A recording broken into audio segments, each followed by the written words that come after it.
The American Southwest is filled with Catholic holy places that do not look like anything most people expect to find in the United States. Some rise from open desert beneath enormous red cliffs. Others have survived for centuries inside old adobe communities, while remote monasteries and pilgrimage sanctuaries still draw people far from the nearest city. One site is tied to a mysterious staircase that continues to spark debate. Another is known for a healing tradition so powerful that pilgrims still walk for miles to reach it. These are not simply historic churches or beautiful landmarks. They are places where Catholic faith, Hispanic tradition, Native history, pilgrimage, mystery, and survival have collided for generations. In this countdown of the top 10 Catholic holy places in the American Southwest, each location reveals a different side of Catholic America, and the places near the top carry stories far more powerful than their quiet exteriors suggest. Subscribe to the channel and stay with us as we uncover the sacred places that still shape Catholic life across the American Southwest. Number 10. San Felipe de Neri Church, Albuquerque, New Mexico. In Albuquerque's Old Town, where restaurants, souvenir shops, and visitors crowd the historic plaza, San Felipe de Neri Church continues doing something far older than the city around it, gathering Catholics for worship. Its roots reach back more than 3 centuries, and the present church, rebuilt in 1793, still functions as an active parish rather than a preserved monument. That continuity gives the church its real spiritual weight. Generations have entered the same sacred space for Mass, baptism, marriage, confession, funerals, and the feast days that once organized much of Catholic life in New Mexico. The building itself carries the visual language of the early Southwest. Thick adobe walls help soften the desert heat, exposed wooden vigas cross the ceiling, and twin bell towers rise above the low buildings of Old Town. Nothing here depends on overwhelming scale. There are no enormous domes or vast marble interiors. Instead, the church feels compact, warm, and deeply connected to the neighborhood that grew around it. That modest character also reveals something important about Catholic culture in the American Southwest. Faith here was sustained less by monumental architecture than by families, sacramental life, local devotions, parish celebrations, and communities that kept returning to the same altar across generations. Albuquerque expanded into a modern city, yet San Felipe de Neri remained in the middle of its oldest district, its adobe walls still enclosing a living Catholic community beneath the New Mexico sky. Number 9. Santuario de Guadalupe, Santa Fe, New Mexico. Devotion traveled north before borders could ever define it. Long before images of Our Lady of Guadalupe became familiar inside Catholic churches across the United States, her name had already taken root in Santa Fe, carried through prayer, family memory, and the spiritual bonds connecting New Mexico with Mexico. By the late 18th century, that devotion had found a permanent home in a modest adobe sanctuary that would become one of the most important Marian landmarks in the American Southwest. Santuario de Guadalupe is recognized as the oldest surviving shrine in the United States dedicated to Our Lady of Guadalupe, yet its significance reaches far beyond age. For generations of Hispanic Catholics in New Mexico, Guadalupe represented a maternal presence that crossed geography and political change. Her image connected communities to the apparition tradition of Tepeyac, while also becoming deeply woven into the religious identity of the Southwest, where Spanish, Mexican, and indigenous histories continually met. Inside the sanctuary, the scale remains remarkably intimate. Adobe walls surround an image recalling the apparitions of Guadalupe, creating a sharp contrast with the enormous global devotion associated with her. There are no vast pilgrimage plazas here and no monumental basilica dominating the horizon. Instead, one of the most influential Marian devotions in the Americas survives within a quiet, sacred space shaped by earth, wood, prayer, and memory. That contrast gives Santuario de Guadalupe its distinctive place on this journey.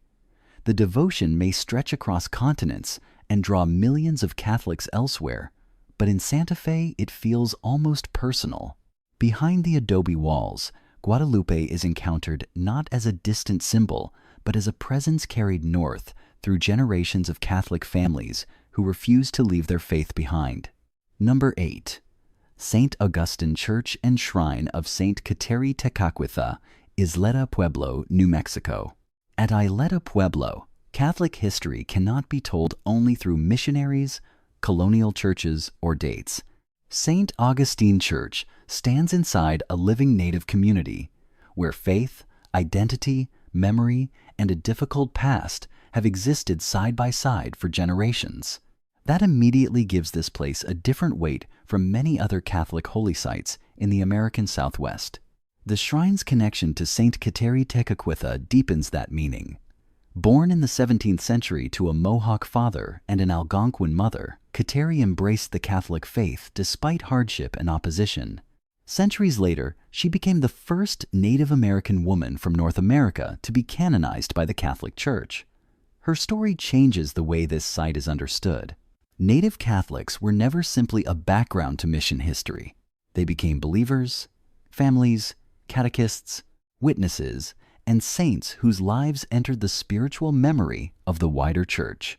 Yet the history surrounding places like Isleta remains complex. Catholic missions in the Southwest included sincere faith and lasting devotion, but they also unfolded within periods of cultural pressure, conflict, and political control. For indigenous communities, those realities cannot be separated from the religious history that followed. At Isleta Pueblo, those layers still meet in one sacred place. The church remains part of a living community, while the shrine to St. Kateri places native Catholic holiness at the center of the story. Faith here is not presented as something imported and frozen in the past, but as something received, endured, adapted, and carried forward by the people themselves. Number 7. San Miguel Chapel, Santa Fe, New Mexico. San Miguel Chapel has survived long enough to watch the country around it change more than once. Its story reaches back to around 1610, when the first chapel was established by indigenous people from Mexico who had traveled north with Spanish settlers. Worship was taking place here before 1626, but survival was never guaranteed. The chapel was heavily damaged during the Pueblo Revolt of 1680, rebuilt afterward, and then carried forward through Spanish rule, Mexican independence, and eventually the incorporation of New Mexico into the United States. That turbulent history feels almost disconnected from the building visitors see today. San Miguel is remarkably small and restrained, built from thick adobe with heavy timber vigas supporting the roof. Inside, the light becomes softer and the room narrows around an old wooden reredos behind the altar. A historic image of St. Michael the Archangel, associated with the early 18th century, stands within a sanctuary whose materials still feel unmistakably rooted in the Southwest. Its age is impressive, but the stronger story lies in everything the chapel has outlived. Governments changed, borders moved, communities were transformed, and the surrounding settlement grew into modern Santa Fe. San Miguel remained on the same ground, repeatedly repaired rather than abandoned. Today, it is widely regarded as the oldest surviving church structure in the continental United States, preserving an unusually direct connection with the earliest centuries of Catholic life in New Mexico. Step through its low wooden doorway, and there is very little distance between the visitor and that history. Adobe, timber, religious images, and a small altar still occupy the space where generations came to pray centuries before the United States reached this part of the Southwest. Number 6. Cathedral Basilica of St. Francis of Assisi, Santa Fe, New Mexico. Santa Fe is famous for low adobe walls, earth-colored buildings, and architecture that seems to rise naturally from the desert. Then, almost without warning, two massive stone towers break that visual rhythm. The Cathedral Basilica of St. Francis of Assisi looks deliberately different, and that contrast tells part of its story before a visitor even enters. Construction began in 1869 under Bishop Jean-Baptiste Lamy. Instead of replacing the older adobe parish church immediately, the new Romanesque cathedral was built around it. Only after the stone structure had taken shape was much of the earlier church dismantled and removed through the new building. The process became an almost literal image of Catholic Santa Fe entering a new era, while still carrying pieces of its older identity within it. Inside, the change becomes even more visible. Stained glass windows, depicting the apostles, arrived from France. European architectural forms framed the sanctuary, and the cathedral became the spiritual center of an expanding Catholic diocese. Yet one of its most treasured Marian images reaches back to a much earlier chapter. The historic wooden statue known today as Our Lady of Peace, long associated with the title La Conquistadora, has been venerated in Santa Fe since the 17th century and remains deeply woven into the city's Catholic devotional life. The cathedral, therefore, stands at a meeting point between two worlds.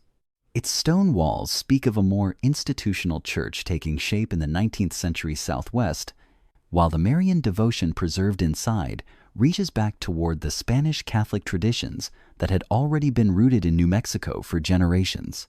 Against Santa Fe's adobe skyline, the pale stone facade makes that historical transition impossible to miss. Number 5.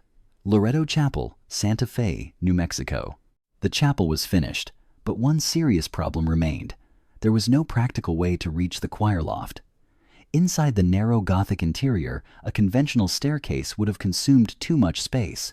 For the Sisters of Loretto, the problem eventually became a matter of prayer. According to the tradition preserved by the chapel, they began a 9-day novena to St. Joseph, the patron saint of carpenters, asking for help. On the final day of the novena, the story says that an unknown carpenter arrived looking for work. He constructed a tightly curved wooden staircase rising to the choir loft, then disappeared without collecting payment. The staircase became famous for its 2 complete turns, 33 steps, and the absence of a central supporting column. Its graceful form looks almost suspended inside the French Gothic Revival chapel, creating one of the most recognizable interiors in Catholic heritage across the American Southwest. Over time, the unknown carpenter became connected in popular devotion with St. Joseph, and the staircase acquired the name Miraculous Staircase. Historical researchers have proposed possible identities for its builder and offered engineering explanations for its construction, so the supernatural interpretation should be understood as a devotional tradition rather than an officially declared miracle of the Catholic Church.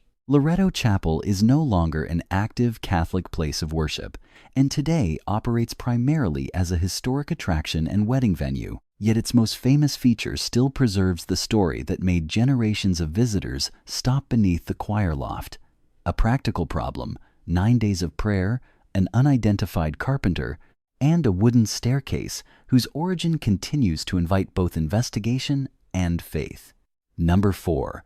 Monastery of Christ in the Desert, Abiquiu, New Mexico.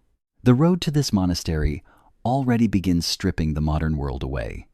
Cell service fades, pavement gives way to a long remote route, and the walls of Chama Canyon rise higher around the traveler. By the time the Monastery of Christ in the Desert appears, there is no city skyline, no commercial district, and almost nothing competing for attention except stone, sky, silence, and prayer. Founded in 1964 by Father L. Red Wall and monks connected with Mount Xavier Monastery, this Benedictine community was deliberately established far from urban life. Its isolation is not a scenic accident. It supports a way of life built around the ancient Benedictine rhythm of prayer, work, scripture, and stability.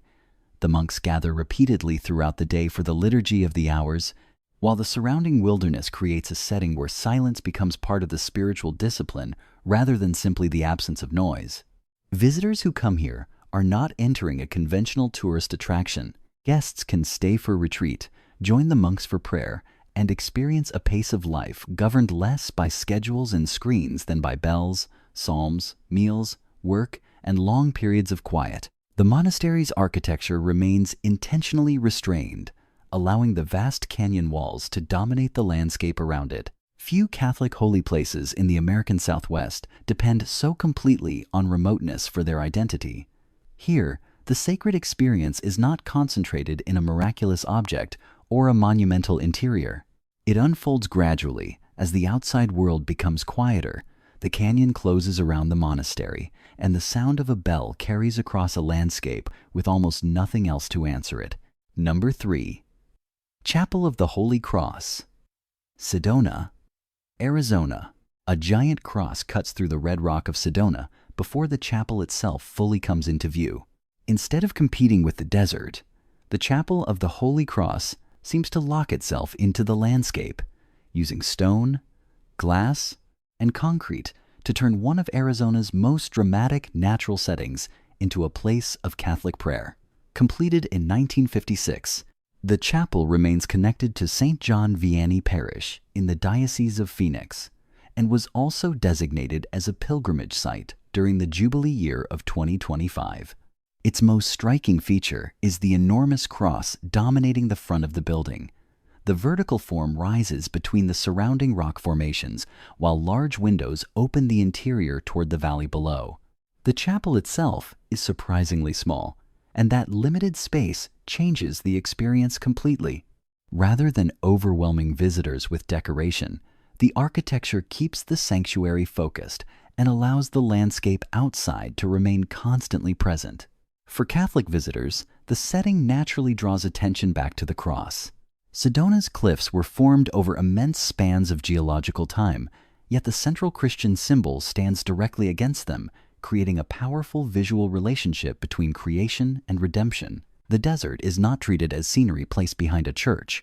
It becomes part of the sacred experience, with sunlight shifting across the rocks while the cross remains fixed at the center. Seen from a distance, the chapel can almost disappear into the cliffs. Then the cross becomes visible, rising sharply above the valley and turning a modern Catholic building into one of the most recognizable sacred landmarks in the American Southwest. Number 2. Mission San Xavier del Bac, Tucson, Arizona. San Xavier del Bac is not preserved behind glass, and its story did not end when the Spanish colonial era disappeared.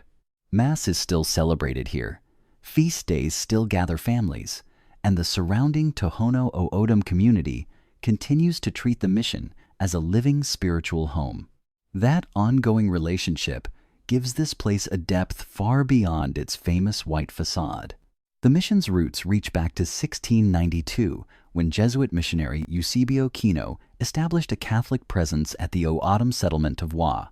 The church standing today was built later under Franciscan leadership between 1783 and 1797. Rising from the Sonoran Desert south of Tucson, its bright exterior and twin towers earned it the familiar nickname White Dove of the Desert. Crossing the threshold reveals a completely different world.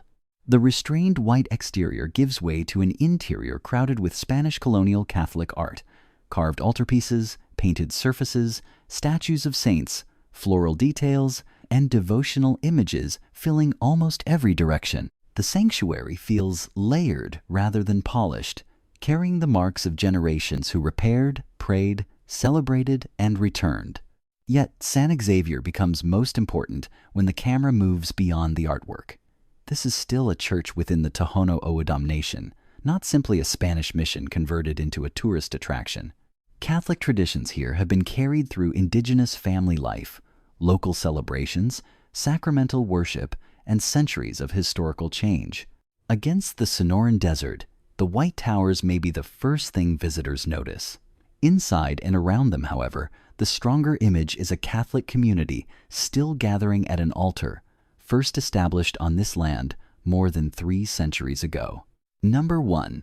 El Santuario de Chimayo, Chimayo, New Mexico. Before sunrise on Good Friday, the roads leading toward Chimayo begin to fill with people on foot. Some walk for hours.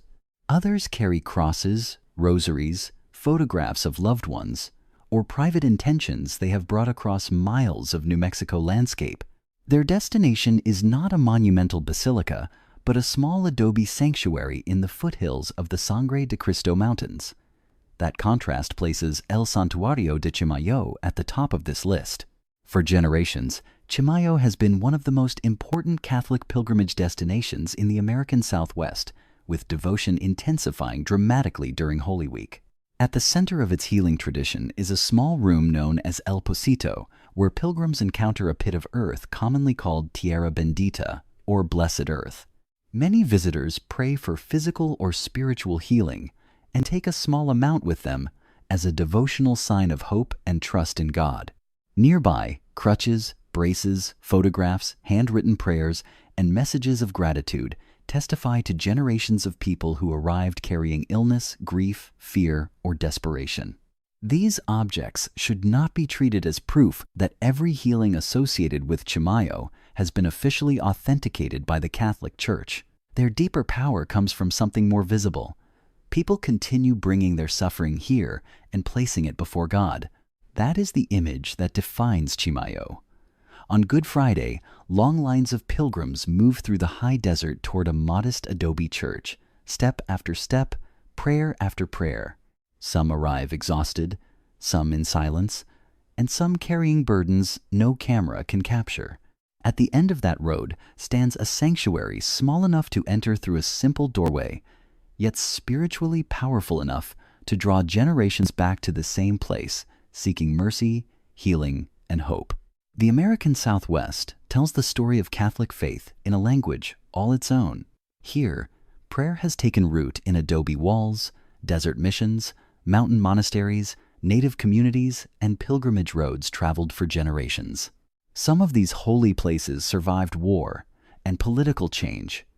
Others grew around devotion, healing, silence, or the simple determination to keep worship alive in difficult landscapes. Together, they reveal a Catholic heritage that is not frozen in history. Mass is still celebrated, pilgrims still walk, bells still call communities to prayer, and old devotions continue to find new generations. From the white towers of San Xavier del Bac to the quiet roads leading toward Chimayo, these sacred places remain part of a living church shaped by memory, endurance, and faith. If you enjoy discovering extraordinary Catholic churches, pilgrimage sites, and sacred traditions from around the world, subscribe to the channel and join us for the next journey into Catholic history and culture.